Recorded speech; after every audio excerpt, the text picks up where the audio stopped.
Siddharth Batra advocate ने साडे नाल फोन लाइन ते मौजूद ने जो कि एचएसजीपीसी दे वकील ने। और सर स्वागत है तुहाडा न्यूज़ 18 पंजाब ते। तो सबसे पहले आपसे जी ये जानना चाहेंगे कि आज जो ये बड़ा फैसला आया है तो इसके बाद क्या कुछ बदलाव देखने को मिलेगा। सबसे बड़ी बात ये है क्योंकि एचएसजीपीसी की मांग यही थी कि जो सारे गुरुद्वारा साहिब हैं हरियाणा के तो वो हमारे अंडर आए, हम उनकी देखरेख करेंगे। आज बहुत ही एक ऐतिहासिक दिन है हरियाणा के सिखों के लिए, अगर आप मुझसे पूछेंगे। और कोई भी ऐसा अगर आप पूछे तो कोई बड़ा चेंज नहीं है। देखो, हरियाणा ने भी पावर दी थी सिख समाज को ही कि आप इसको गुरुद्वारों को मैनेज कर सके। और पहले एसजीपीसी करती थी, तो उसमें फर्क क्या है? एक एसजीपीसी की कमेटी थी जो करती थी, आज हरियाणा की करेगी और हरियाणा के सिख ही इसको मैनेज करेंगे। तो अगर आप मुझसे पूछे तो बहुत बड़ा कोई परिवर्तन नहीं है, पर हाँ, हरियाणा के सिखों को आज राइट मिला है इन गुरुद्वारों को मैनेज करने का। और वो बिल्कुल as per law supreme court ने उसको अपहोल्ड किया है और कहा है कि वो वैलिड है।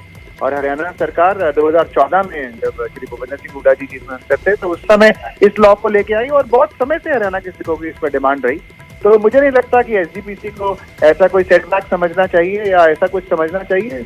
एसजीपीसी पंजाब के गुरुद्वारों को मैनेज करती है, हरियाणा की कमेटी हरियाणा के गुरुद्वारों को मैनेज करेगी। इन गुरुद्वारों को मैनेज करने में किसी भी तरह की कोई पॉलिटिक्स नहीं है, पर गुरुद्वारों को अच्छा बनाने के लिए और गुरुद्वारों की अच्छी देखभाल हो, मेंटेनेंस हो और जिस ऑब्जेक्ट से ये कमेटी बनी है वो पूर्ण हो, तो आज उसके लिए हरियाणा की जीत हुई है।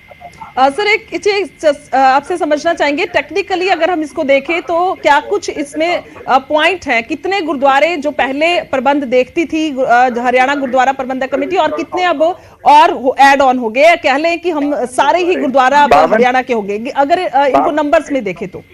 52 गुरुद्वारों को जो कि हरियाणा में गुरुद्वारे हैं उसमें से 4 गुरुद्वारे अभी तक हरियाणा कमेटी के पास थे, क्योंकि सुप्रीम कोर्ट का 2014 में एक स्टेटस को ऑर्डर पास हो गया था। उस स्टेटस को के ऑर्डर के चलते वो आज तक चला, जो कि आज इस पिटीशन के डिसमिसल के बाद खत्म हो गया। इसके बाद 52 के 52 गुरुद्वारे हरियाणा की गुरुद्वारा कमेटी चलाएगी। और मैं फिर कहना चाहूंगा क्योंकि इस मामले में कोई डिस्प्यूट नहीं है। आई मीन हरियाणा किसी का कोई भी इसके लिए कोई पट्टा नहीं लिखवा के आया और हरियाणा अपना लेजिस्लेशन ले आया था और सुप्रीम कोर्ट ने कहा हरियाणा को पावर है अपना लेजिस्लेशन लाने की। लेकिन सर अभी एसजीपीसी कह रही कि हम रिव्यू पिटीशन डालेंगे, यानी कि एक और उनको लगता है कि शायद वो डाल सकते हैं रिव्यू पिटीशन, बट फाइनली इस केस को इतने दिन सुना गया। 8 साल से केस लंबित रहा, सुप्रीम कोर्ट ने इसको इतना कंसिडर किया और एक कंसिडर्ड डिसीजन हुआ। मुझे नहीं लगता कि किसी भी तरह से वो रिव्यू पिटीशन में कोई दम है या कोई जान है। और रिव्यू पिटीशन उनका डालना हक है, वो राइट है, वो डाल सकते हैं। बट मुझे नहीं लगता इसमें कोई रिव्यू सुप्रीम कोर्ट इंटरफेयर करेगा।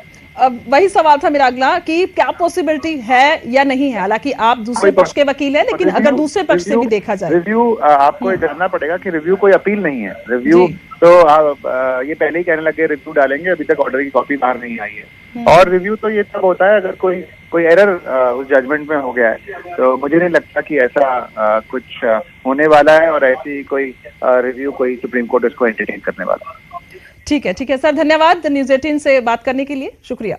ਤਾਂ ਇਹ ਵੱਡਾ ਫੈਸਲਾ ਜੋ ਸੁਪਰੀਮ ਕੋਰਟ ਦੇ ਵੱਲੋਂ ਸੁਣਾਇਆ ਗਿਆ ਔਰ ਉਹਨਾਂ ਦੇ ਵਕੀਲ ਦੇ ਨਾਲ ਗੱਲਬਾਤ ਕਰ ਰਹੇ ਸਨ ਤਾਂ ਉਹਨਾਂ ਨੇ ਸਿੱਧੇ ਤੌਰ ਤੇ ਸਾਫ਼ ਦੱਸਿਆ ਕਿ ਪਹਿਲਾਂ ਸਿਰਫ 4 ਹੀ ਗੁਰਦੁਆਰੇ ਸਾਹਿਬਾਨ ਸਨ ਹਰਿਆਣਾ ਦੇ ਵਿੱਚ ਜਿਹੜੇ ਮੌਜੂਦ ਸੀ, ਜਿਨ੍ਹਾਂ ਦਾ ਪ੍ਰਬੰਧ ਐਚਐਸਜੀਪੀਸੀ ਦੇ ਹੇਠਾਂ ਆ ਗਿਆ ਸੀ, ਯਾਨੀ ਕਿ ਉਹਨਾਂ ਦੇ ਵੱਲੋਂ ਹੀ ਸਾਰਾ ਜਿਹੜਾ ਉੱਥੇ ਕੰਮਕਾਰ ਹੈ ਉਹ ਦੇਖਿਆ ਜਾਂਦਾ ਸੀ। ਇਹ ਕਹਿ ਲਈਏ ਕਿ ਜੋ ਵੀ ਪ੍ਰਬੰਧ ਕਰਨੇ ਸਨ ਨਹੀਂ ਕਰਨੇ ਸਨ ਉਹ ਸਾਰੀ ਉਹਨਾਂ ਦੀ ਹੀ ਦੇਖ ਰੇਖ ਸੀ। ਪਰ ਹੁਣ 52 ਗੁਰਦੁਆਰਿਆਂ ਦਾ ਜ਼ਿਕਰ ਹੋ ਰਿਹਾ, ਯਾਨੀ ਕਿ ਸਿੱਧੇ ਤੌਰ ਤੇ ਜਿਹੜੇ ਹਰਿਆਣਾ ਦੇ ਗੁਰਦੁਆਰੇ ਨੇ ਉਹ ਸਾਰਿਆਂ ਦਾ ਹੀ ਪ੍ਰਬੰਧ ਹੁਣ ਐਚਐਸਜੀਪੀਸੀ ਦੇ ਹੇਠਾਂ ਆਏਗਾ, ਜਿਸ ਦੀ ਲਗਾਤਾਰ ਇਹੋ ਕਿਹਾ ਜਾ ਰਿਹਾ ਸੀ। ਐਚਐਸਜੀਪੀਸੀ ਦਾ ਜੇਕਰ ਐਸਜੀਪੀਸੀ ਦਾ ਜ਼ਿਕਰ ਕੀਤਾ ਜਾਏ, ਉਹਨਾਂ ਦਾ ਕਹਿਣਾ ਸੀ ਕਿ ਇਸ ਨੂੰ ਢਾਹ ਲੱਗੇਗੀ ਔਰ ਕਿਉਂਕਿ ਐਸਜੀਪੀਸੀ ਸ਼੍ਰੋਮਣੀ ਗੁਰਦੁਆਰਾ ਪ੍ਰਬੰਧਕ ਕਮੇਟੀ ਜਿਹੜੀ ਹੈ ਉਹ ਸਿਰਮੌਰ ਸੰਸਥਾ ਹੈ, ਸਿੱਖਾਂ ਦੀ ਨੁਮਾਇੰਦਗੀ ਵਿਦੇਸ਼ਾਂ ਤੱਕ ਕਰਦੀ ਹੈ। ਤਾਂ ਇਸ ਤਰ੍ਹਾਂ ਦੇ ਤਰਕ ਜਿਹੜੇ ਨੇ ਉਹ ਪਹਿਲਾਂ ਵੀ ਦਿੱਤੇ ਗਏ ਸਨ 2014 ਦੇ ਵਿੱਚ ਵੀ, ਤਾਂ ਹੁਣ ਵੀ ਉਹੀਓ ਬਰਕਰਾਰ ਨੇ। ਉਹਨਾਂ ਦਾ ਕਹਿਣਾ ਕਿ ਇਸੇ ਕਰਕੇ ਉਹ ਸ਼ਾਇਦ ਕਹਿ ਰਹੇ ਨੇ ਕਿ ਰਿਵਿਊ ਪਟੀਸ਼ਨ ਜਿਹੜੀ ਹੈ ਉਹ ਪਾਈ ਜਾਏਗੀ ਔਰ ਹੁਣ ਇਹ ਵੱਡਾ ਝਟਕਾ ਸੁਪਰੀਮ ਕੋਰਟ ਦੇ ਵੱਲੋਂ